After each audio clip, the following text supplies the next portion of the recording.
भूलने की शक्ति जो है वो भगवान की दी हुई है, इसमें ना तुम्हारा बस है ना मेरा बस है, ये तो भगवान की दी हुई ताकत है।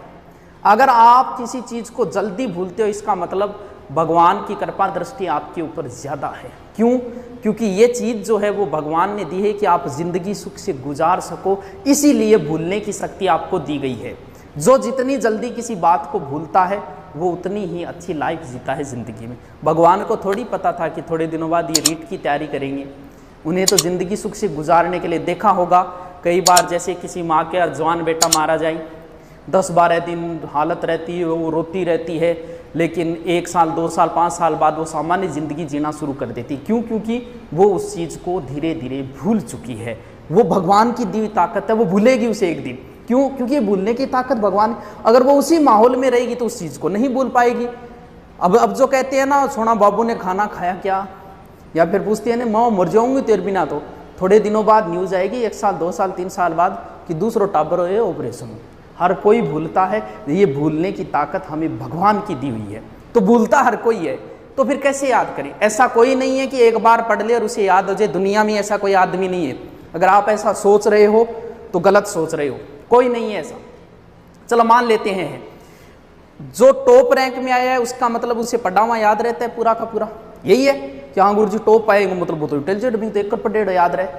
70 अगर मेरिट रही है, टॉप आने वाले के बनेंगे 73 या 75, 100 में से 100 उसके भी नहीं बनेंगे, जबकि 100 के 100 क्वेश्चन कभी ना कभी आंखों के सामने से निकले हुए होते। फिर भी अगर एक बार पढ़ा हुआ याद होता तो उसके 100 में से 100 आते। आज तक कंपटीशन में किसी के नहीं आई 100 में से 100, इसका मतलब किसी के याद नहीं रहता। एक बार किसी चीज को रट लो, मान लो उसकी राबड़ी खिचड़ी कर दी और ढंग से रट लिया आपने, तो फिर कितने दिन याद रहेगा? 2 दिन बाद भूलने की प्रक्रिया प्रारंभ हो जाती है। अगर 2 दिन बाद आपने उसको एक बार रीडिंग नहीं की तो उस चीज में बहुत सारा अंश आप भूल जाओगे। एक बार पढ़ा, 2 दिन में उसको एक बार रीडिंग मारो, फिर 7 दिन बाद भूलने की प्रक्रिया फिर शुरू हो जाती है। यानी 7 दिनों में आगे फिर एक बार आपको रिपीट मारना पड़ेगा, और फिर 1 महीने बाद भूलने की प्रक्रिया प्रारंभ हो जाती है। यानी 1 महीने में फिर उसको एक बार रिपीट मारना पड़ेगा।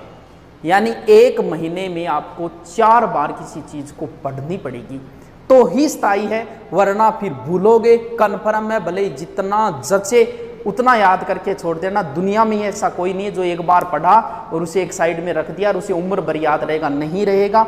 महीने में 4 बार किसी चीज को रिपीट मारना ही पड़ेगा, वरना फिर स्थायी ज्ञान नहीं हो सकता। ये जो समय है अब मिला हुआ है, बड़ा ही अहम समय है। टाइम मैनेजमेंट तुम नहीं कर पा रहे हो। मान लो अधिकतम तुम्हारे पास 6 महीने हैं, इसका मतलब 24 घंटे एक दिन में, 6 महीने मतलब दिन हो गए 4320 घंटे, लगभग 4000 घंटे आपके पास है। 4000 में से सीधे सीधे मान के चलो कि 24 घंटे में 10 घंटे आप नहीं पढ़ सकते, भले आपको 8 घंटे सोना पड़े 10 घंटे, तो फिर निकालें तो बचते हैं मात्र 2500 घंटे। यानी 6 महीने में आपके पास मात्र 2500 घंटे। मैं आपसे ये कहूं कि ये ले 2500 रुपये बैंक में तो डालने नहीं है, तेरे को खर्च करने हैं, अभी करने हैं आज ही। तो 2500 का प्लान बनाओगे कि 400 रुपये का बैलेंस खुद का हो गया, 400 रुपये जानोड़ी वाले में करवा दिया और 800 वहाँ कर दिए, एक किताब ले आऊँगा, हो गया 2500 का एडजस्ट। जब आप 2500 रुपये बैठे बैठे एडजस्ट कर सकते हो तो क्या 2500 घंटों को एडजस्ट नहीं कर सकते? अपनी लाइफ बनाने के लिए क्या 2500 घंटे एडजस्ट नहीं कर सकते?